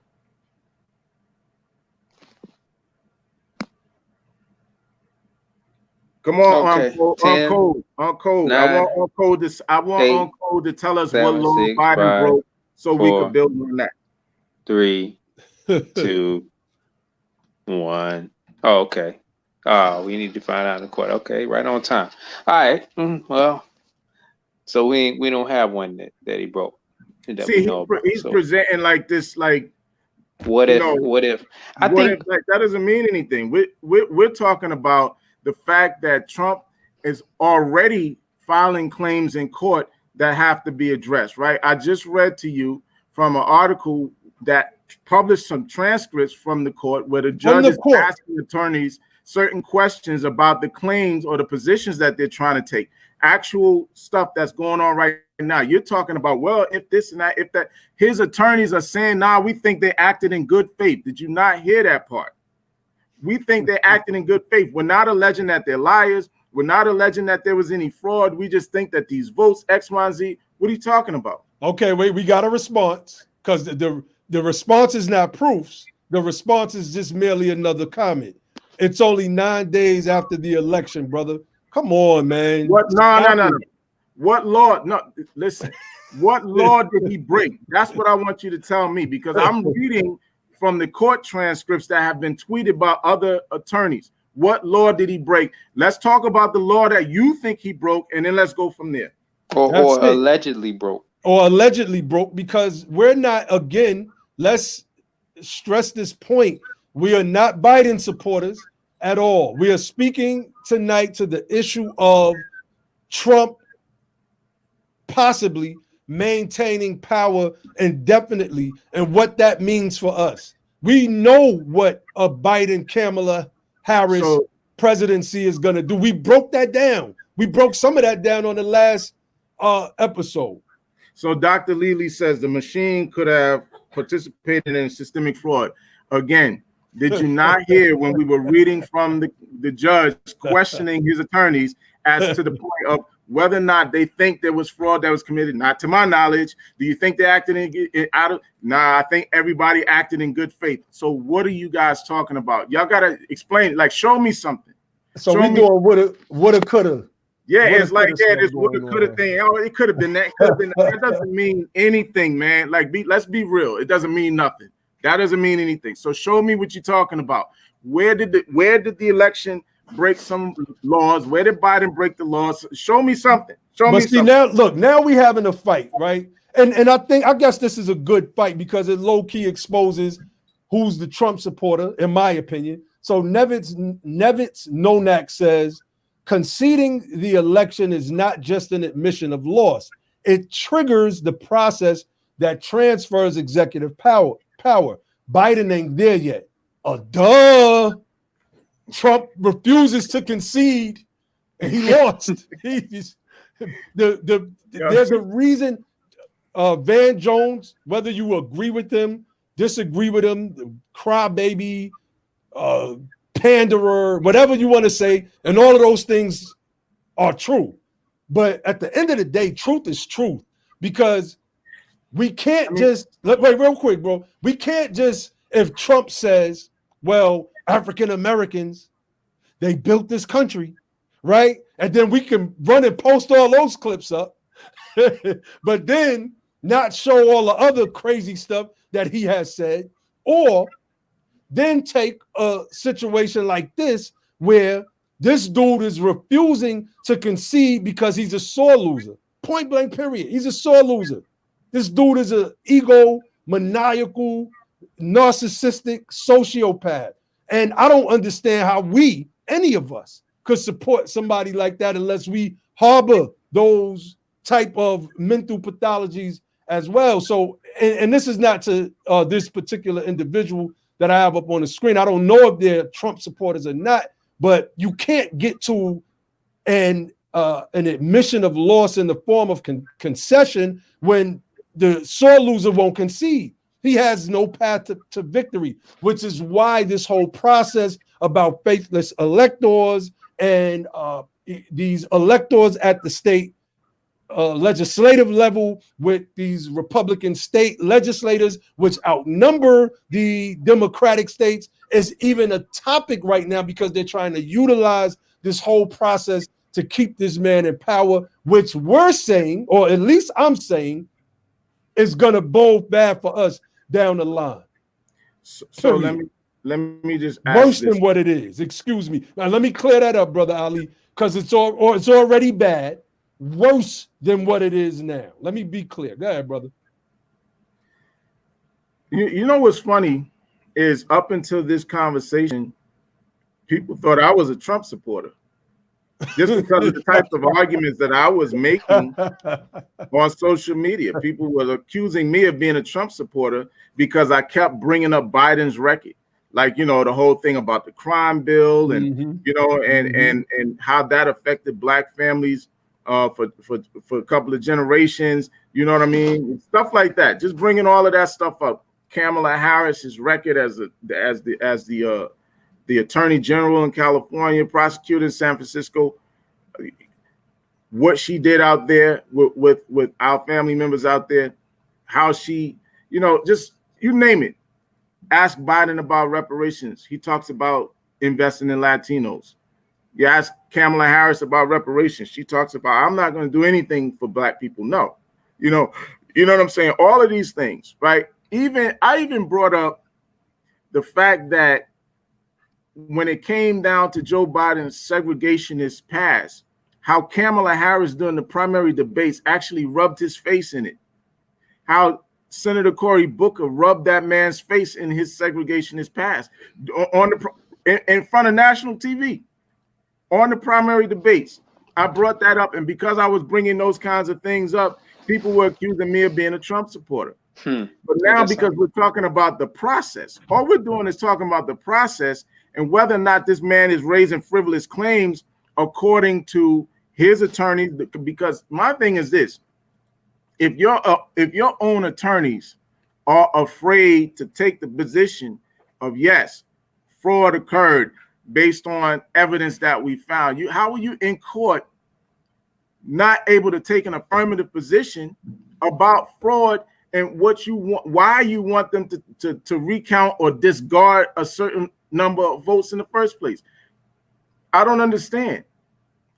So my question to the people in the chat is, forget about who you're trying to support. I don't care who you voted for. You vote for whoever you want to vote for. My thing is, show me some evidence of some kind of fraud or bad voting practice or whatever the case is. Show me where that's at, because his attorneys haven't been able to even show that. But maybe you guys have something that his attorneys don't. Maybe we're missing something. Y'all can show up. Put the link in the chat, and we'll pull it up. Somebody said we got to listen to Dr. Shiva. Why we gotta listen to her? No, that's a dude. That's a dude. He's a right-wing hack. Hey, let me ask y'all a question. What, in y'all's opinion, how do you think this decision is relevant, like to a particular like what is our stake in the outcome between Trump and Biden? I touched on it earlier, and I know you were busy, but I started off by framing this conversation with the understanding that I don't know if you were on when I shared the quote from Hubert Harrison when he said the Negro is the touchstone to this modern democratic ideal. Politically, we are. And I spoke about the Electoral College. Remember, we played the video where the guy was saying that this was a slave, that the Electoral College is a remnant of the slave power. Everything that we see that is wrong in America and is corrupt is based off of what they were able to get away with doing to us as a people. And I believe that another 4 years of Trump, or he's trying to stay in office indefinitely and do nepotism like the Kim Jong-ils and Uns of the world and pass it on to Ivanka and then Lowell, what's his name, Barron or whatever his name is, that he would love that. And we all know that. But that's not the way the system works. We can't possibly think that a Trump administration, and I'm sticking to the Trump administration bodes well for us. Anybody that thinks that it can't be in their right mind. I don't know what a Biden-Harris administration means for us. Only thing we have with those two is a look at their past records. We know that a Biden administration would pretty much be a continuation of an Obama administration. He has made some promises, but anything short of reparations is a strong no for me, because I can't believe any of that stuff, because none of those programs that many of those left-wing politicians have put in place particularly benefited us outside of LBJ's affirmative action. And we see what happened with that over decades. We were excluded from it, and others, including white women, were able to come in and subsist off of that thing until they were able to surpass us as just disaggregated groups of people, right? So I can say how I feel based on the moves that Trump has done. He filled seats, federal seats, with a bunch of white supremacists, people. One of the guys that he just fired a bunch of people and hired some new guy that had nothing good to say about us, Muslims, Mexicans, etc., etc. Of course, we're going to stick to the us part about it. What did he say about black people? And why did you bring this dude on your team? Some of the judges that Trump appointed. Go back. We did an episode of Biden versus Trump. Go back and look at it. We showed their records, both of them, but we placed an emphasis on the things that Trump has done with some of his judicial appointments. In a lot of cases where we may have discrimination suits that we may bring in a particular federal district, there's a possibility that a Trump judge is going to be in power adjudicating on behalf of the people that we may be bringing. Like, we got to think about that. We can't ignore that because we're just trying to stop immigration or whatever. No, we got to also think about what and how this presidency affects us, because we have so many different things. We have so many different factors that are against us as a people, and our population is declining. We have the highest abortion rates, the highest homicide rates, the highest incarceration rates, and we can keep going and going and going. Our population is not growing, which is why the Hispanic, or as they call them, the Latinx population, is now the second largest in the United States of America, while we are the third largest, under the guise that y'all can't afford to have babies, just kill them anyway. So we're going to put up these Planned Parenthood clinics in y'all's neighborhood. Like, we got to think about these things. All of these things adversely affect us because, and I'm going to continue, I'm finished with my rant. If you think about from 1973, let's deal with abortion alone. From 1973, for every one of our babies that were born, one was aborted. That's a 50% halt in population growth for our people, right? In New York, several years, one starting with 2012, I believe it was 2012 or 2013, there were more abortions than there were live births. Let's go to the crime bill of Joe Biden, right? Because while he was a Democrat, that bill was Republican in nature.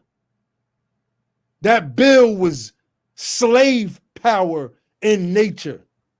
Like, that put our men largely in jail. That created and bred a new class of wayward children that had no direction and took to the streets, and created and bred a new generation and subsequent generations of a criminal class. How does these things get better under a Trump administration or a Republican administration? They don't. And we got to stop thinking in that regard, people. because we're not pro-Trump, we're not pro-Biden. We're anti both of them. We are pro-reparations and the things that embody a pure, total reparations program. Get it right, please. Yeah. I didn't mean to be so long with it. My bad. It's just nah. Yeah, I mean, I was trying to see how, you know, just because I think some people get confused because they think, again, we supposed to be binary, but you know, look, man, we are agenda centered. We not party centered or personality centered or Hey, whoever Josh. is the candidate center. Josh. You know, that's why we told y'all. I know I did voted down ballot because either one of them spoke to me. But go ahead, Ali. What was you gonna say? Can you talk to them a little bit about racial gerrymandering? Can you talk to the people a little bit about racial gerrymandering and how that plays a role in Republican strategies and in order to suppress Black voting power? Yeah, I mean, Republicans use that because they know that, well, you know, it's largely now the party is largely full of and has been for several decades been the party that the go-to party for racists, you know. So they know that we know that, and then so they want to make sure that our votes kind of get lost some kind of way. It's a tool to suppress our vote. So what they do is they redistrict. They when they get in power in the state legislatures, they go ahead and redistrict the areas to where they try to concentrate. They like where our votes get concentrated and don't end up, you know, being able to win a certain amount of districts. And yeah, it's just a way to cut us out of being able to have voting power. Right. And they do, and it's not only that, they also do it through prisons, you know, when they put the prisons in the red district. So, you know, I'm sorry, Josh. These comments has got me bugging right now, man. I'm sorry, bro. Go ahead, bro.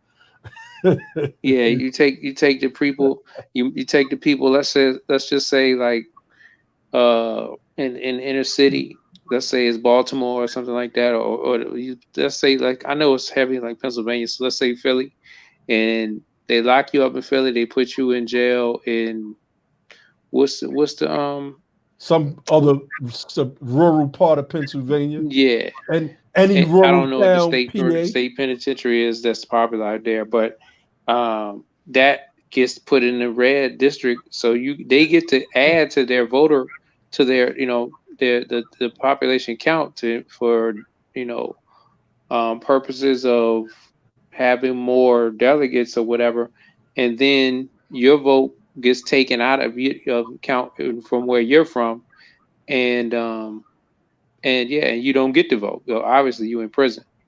So that's how they use that, and those are tools of like cheating the system. Let's just call it. It is what it is. All right. So I gotta. No, go ahead. Good. I thought you was finished.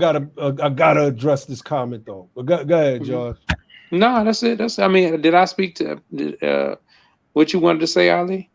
I wanted to say one thing real quick though. Mm-hmm. Then you can get to your if you want to get to the comments you wanted to address, and that is, yeah, it may be particular issues that we care about that certain candidates may be leaning towards, right?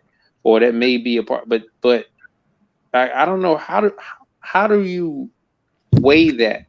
You know, that's the interesting dynamic. How do you weigh that? Like, yeah, Trump is limiting immigration, but you know, it's interesting.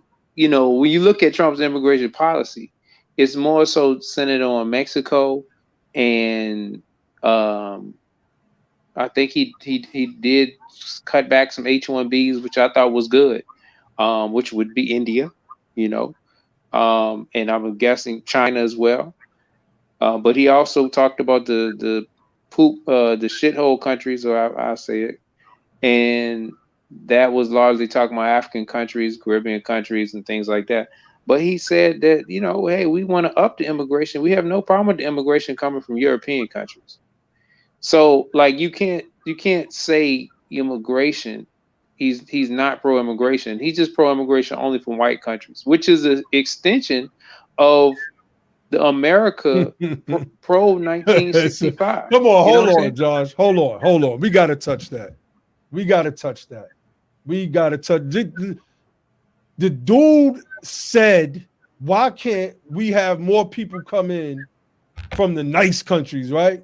And he started naming, I can't even remember, but they were all predominantly European countries. So are we saying then we're fine with that form of immigration, but we're not fine with the Mexicans and the Haitians, et cetera, because that's who he wants to open it up to. Another group that's just going to come in, plug in the same way. They get to whiteness the quickest because they don't have to get past the skin barrier. That's right. They don't have a skin barrier. They plug right in. They absorb. Like they get remember Star Trek, the Borg? They've literally become a part of the Borg, right? So I don't understand some of y'all's arguments, and y'all are kind of mischaracterizing a lot of what we're talking about. I don't understand how y'all don't get it, but I'm not gonna keep trying to explain it. We said what we said. Because we balance it out. Like that's what we're trying to say. We having a balanced conversation. We balance it out because we turn around. I mean, we got bad short-term memory or something. Didn't we just do a whole show? The last show we was talking about Kamala Harris and Joe Biden's, lack of, day one policies for our people. Meanwhile, look at his staff, look at the personnel he's putting in. And the chief, we talked about, and then we talked about Kamala Harris, how he has policies for Indian Americans. Like we talked about that. Like, and I mean, she has policies. She's Indian American, obviously, and the Times of India was talking about how Joe Biden is going to do all this for Indian folks. It was like, where's our agenda? We just talked about that. Like, you know what? And there was another article I was reading today. I wish I could have it to share, but it was talking about how Biden's plan for immigration is like crazy. He's going to pretty much stop all the halt to immigration in Mexico that Trump is doing. He's going to do all kind of stuff. I agree with that, Dr. Lely. Oh, my bad, John. Like I don't understand how they don't understand. We agree with that. That's not the issue. I think that we gotta fall back, kill our biases for a moment. I would like for everybody to go back that didn't catch the beginning of this live stream, watch it, listen, understand exactly what we're saying, because I don't know, man. I can't keep trying to stress the same thing over and over again. It makes absolutely no sense to me. But everybody's not going to agree with everything. Like I said, Dr. Lely, we love you, sis. You are our favorite protagonist and antagonist at the same exact time. We love it. We love to be challenged. And we're not pro-immigration. Like we're not pro-immigration. We did a whole stream on immigration talking about, but I guess because we're talking about here's the trick, right? Because we're talking about Trump bringing frivolous arguments into court, that makes us Trump supporters, and that means that we're pro the immigration policies that Biden and Harris want to implement in his country. Here's the problem with that, though, right? All of these people, like ultimately, we're supposed to be reparationists. This is why I kept asking in the chat. Trump has been in office all of this time. I want to know which one of these people in this chat who are pro-Trump, who are pro-Black agenda, who are pro-Black policies, who are pro-reparations for the descendants of slavery in America, which one of y'all has pressed Trump, the Trump administration, or any Republicans about doing a reparations bill for the American descendants of slavery? I want to know which one of y'all have done this and who has documented the fact that you've done this. I want to know.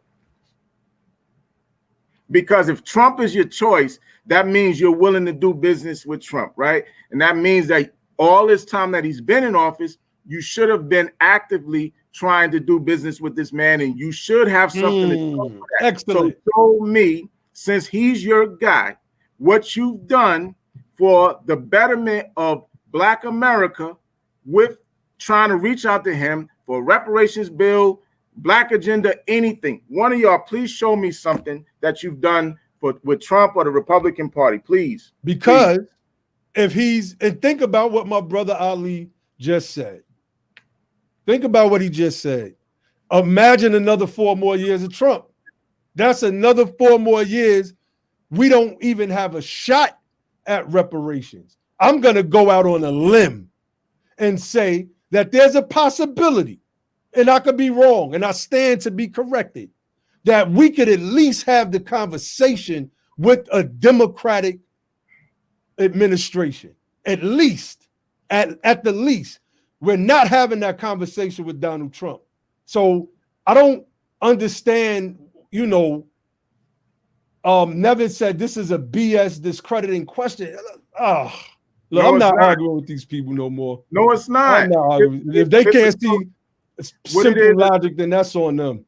What it is a show and prove question, because you're putting something on us, and now I'm saying I'm going to put it back on you. We putting it back on you. Put it back on you. Don't put it on me. Wait, hold on. Y'all want the link? Hold on. We could stay on an extra 10, 15 minutes. Who wants the link? Nevitz, Nonak, ADOS, who you, that says this is a BS. Let me put your comment up. If you want the link, we'll give you time to come on and show and prove. Just say I want the link and you want to come on. We'll give you time to come on and show and prove. That's all. That's all. Riri said young pseudo sent his people here. Talk about young Pharaoh. Yeah, some of these people definitely like that. That one guy, Third James. That definitely sounds like a young Pharaoh fan up in our chat. But yeah, we want to more love. Whoever, like, see, if Trump, if you don't want Biden in there, right, that means you really want Trump to be in there, and that's fine. If that's what you want, that's fine. I'm not going to tell you which one is better, which one. That's not my argument. You're not going to put me in that. So my thing is, if that's what you want, then all of this time that he's been in there, you should be able to have something to show us to say, see, look, this is what I've done since Trump has been in there. This is what I've done in terms of working with his administration. See, we see what happened with Ice Cube, right? Ice Cube sat down with his campaign to try to give some breakdowns on his contract with Black America or whatever the case is. So he has a track record to show that, he sat with this man's campaign. So you guys who are saying that Biden is no good, right? And I agree with you. Biden is no good. You hear me saying it. Biden's no good. His track record with Black people he's been a damn segregationist. He has the crime bill track record, all that, right? We all know this stuff. No good, right? I'm of the position that I don't want no white man in positions of power over me anymore. None. But here's the thing. So now that you guys you don't want Biden, but obviously you want Trump. So since he's been in there, somebody show me something that you've done with this man or tried to reach out to this man. You must have an email or a letter, something you've sent to his administration to say that, hey, look, we think you should be doing X, Y, and Z for my people. This is our idea. We have a Black agenda. Maybe maybe you sent them to ADOS101.com, whoever you are. Show me something that you've done since Trump has been in office these past 3-4 years. Just show us evidence of something. I pulled this up because the Nevitz Nonak person said Trump said he doesn't think that it can happen. I like context. Okay. Exclusive. Trump on reparations. Don't see it happening. President Trump on Monday said he doesn't believe the federal government will pursue reparations for descendants of slaves, an idea that has gained traction among some Democrats. I don't see it happening, Trump said in an exclusive interview with The Hill. The House Judiciary Committee held the first hearing on the issue in a decade earlier this month, and a handful of Democratic presidential candidates seeking to challenge Trump in 2020 have broached the idea. I think it's a very unusual thing Trump said of the possibility of reparations. You have a lot of, it's been a very interesting debate. I don't see it happening. No. The House Judiciary Subcommittee, let me see. I don't need to read it. Senate Majority Leader Mitch McConnell threw cold water on the idea of reparations earlier this month. Now, we got to remember who Mitch McConnell is and the position that he holds as the head of the Senate, right? He said, I don't think reparations for something that happened 150 years ago for whom none of us currently living are responsible is a good idea. McConnell said, we've tried to deal with the original sin of slavery by fighting a civil war, by passing landmark civil rights legislation. We elected an African-American president. All of those lies and excuses that Dr. Dougherty and A. Kirsten Mullen break down and destroy in the book, From Here to Equality, Reparations for Black Americans in the 21st Century, right? So think about what I said. I said that presenting this to an administration, a Democratic administration, not just Biden. Biden said this basically the same thing that Mitch McConnell just said. Like, look, man, we not gonna keep arguing this. We said our piece. My brother Ali put a question out there about pressing Trump for reparations. We haven't gotten any responses to that as of yet.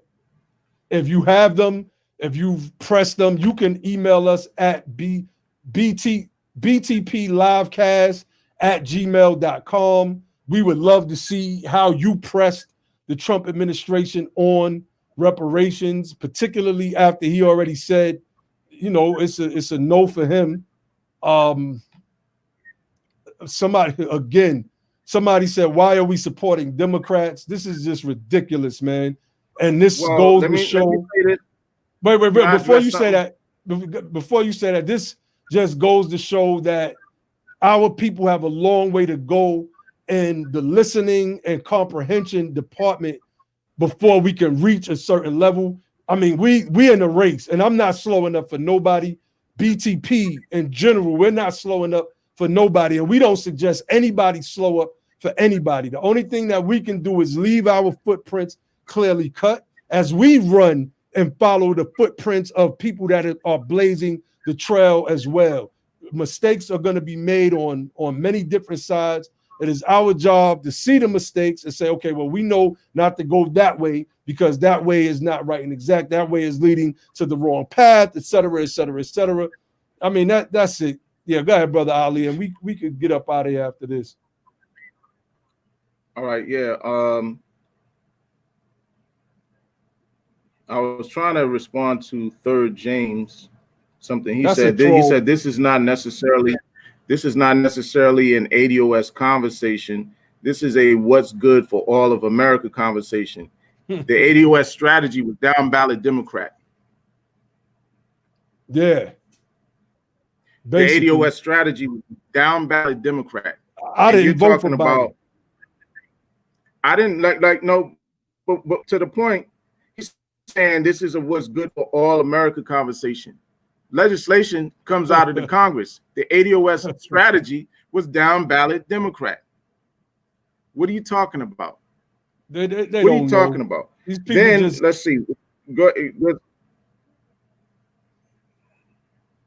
Yeah, so I mean, basically, they kind of like repeating themselves over and over. Oh, you guys can't hear yourselves or whatever the case is. I hear myself just fine.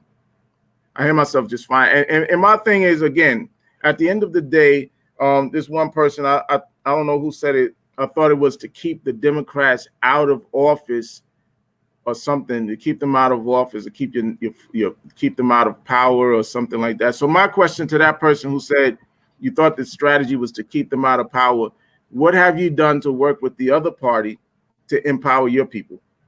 Exactly. See, I mean, you can't have it all kind of which ways you want it. If you're gonna do that, that's fine. But then also show me Like, see, this is why I used Ice Cube as an example, because he said, no matter who is in power, it's our job, it's incumbent upon us to deal with whoever is in power to the best of our ability and deal with them based on the fact that we are an agenda-driven people. So if it's Biden, if it's Trump, if it's the Democrats, if it's the Republicans, whoever it is, and I respected that answer. This is when he was on Roland Martin. Whoever is in power, we should be agenda-driven no matter what. It ain't about being pro-Trump or y'all are pro-Democrats. It ain't about that. We're about an agenda. So if we are truly an agenda-driven people and you are anti-Democrats, then that means you're willing to work with the Republicans. And I'm saying if that's your position and you're willing to stand on that, then show me what you've done to work with the Republicans thus far. That's all I'm saying. That's all I'm saying. F the Democrats, right? Don't get me to start cussing up in here. F the Democrats. Show me what you did with the Republicans. Just show us, right? So that it makes more sense to us that y'all are not just jaw jacking or finger jacking in the thing, man. Show us what you've done. That's all. That's all you gotta do, man. That's all you gotta do. These people bugged out. I mean, no, you're a troll. Look, you're a troll, Third James, because we keep telling you one thing and you keep saying something else. Like we're saying we're not Biden supporters. You keep calling us Biden supporters after explaining over and over again that we're not. We said we didn't vote for him, etc. And you keep saying that. That's what makes you a troll. I think it's just something wrong with you, period. There's something wrong with you. That's all. And I mean, it's something wrong with some people. It's as simple as that. Okay, look,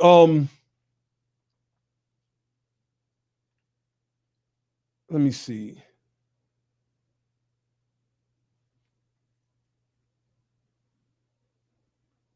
All right, look, we're gonna get up out of here. I think we were able to touch on the topic and really show and prove that what the topic was, basically, that this dude Trump is trying to remain in office indefinitely. We looked at some of the arguments that are being made.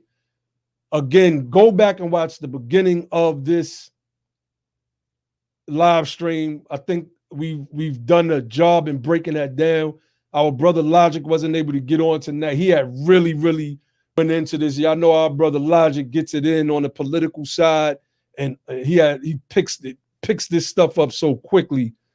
But I started this thing off saying what it is and why we believe that what may happen is allowed in the fact that we as a people were the mules, right? That's a tool that has been, the name, that has been used. A mule, the mules by which America can subvert its own laws because they did it with us. And this thing just metastasized like cancer does in the body. And in this case, it is a metastasizing cancer on the body of the state until we get someone like a Donald Trump and the white supremacists that, look, the racists, let's use the term racist, not because Biden is a white supremacist. Biden is, and he's a racist too for that matter. But we're going to find that the racists are in the Republican Party more so than they are in the Democratic Party. And that's just a fact. It's just a fact, because a lot of our people, while they are not educated on what we need as a people insofar as reparations, are we going to call them racist? Because a majority of them are Democrats. So I think we just got to keep it real. I'm not trying to talk to appease anybody. And like I said, I always stand to be corrected. If somebody want to come on, we give our links. Y'all know how we do over here on BTP, man. So Angel Young said Biden isn't a white supremacist. Stop.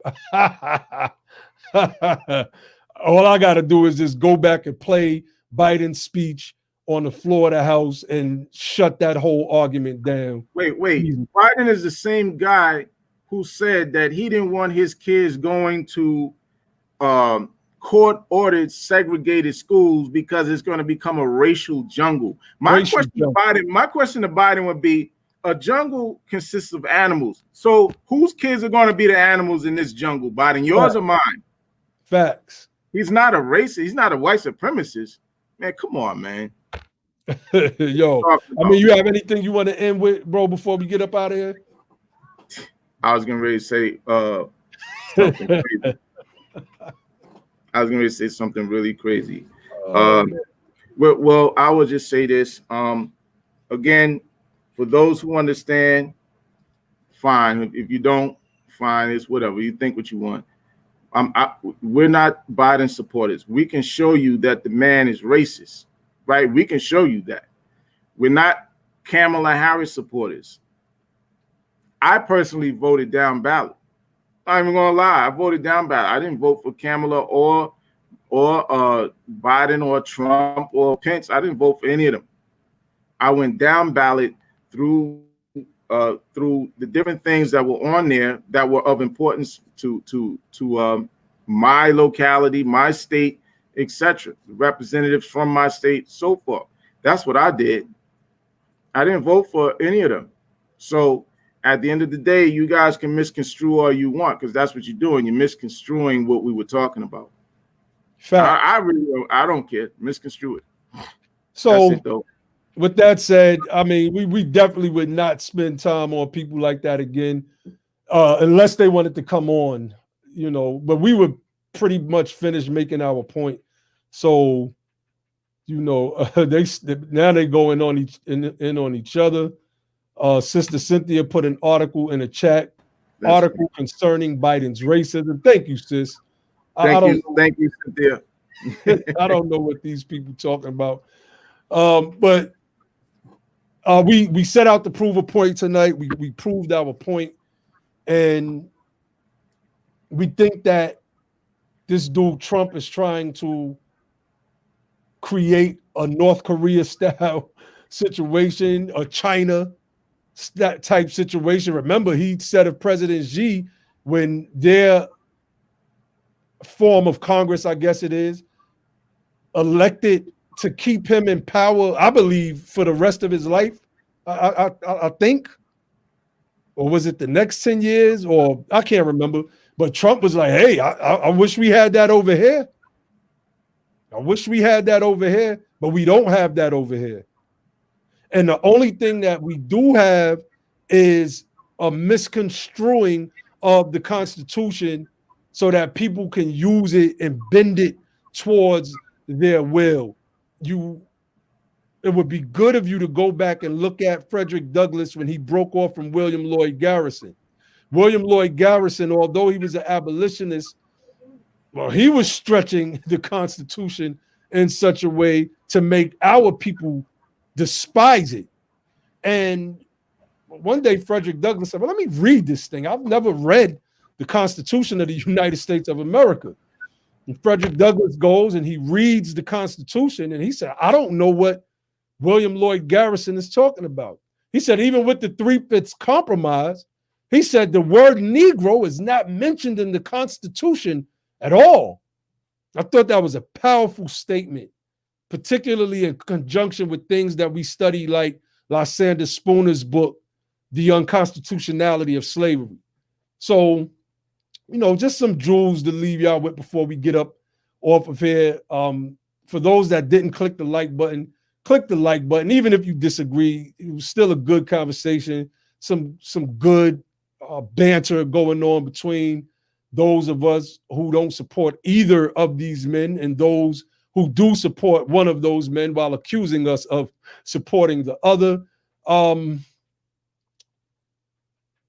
Yeah, with that, hey, we out of here. Let's end with the motto of this platform, which is don't just fight the power, become the power, and then and only then will you have the power to make a change. And with that, I say peace.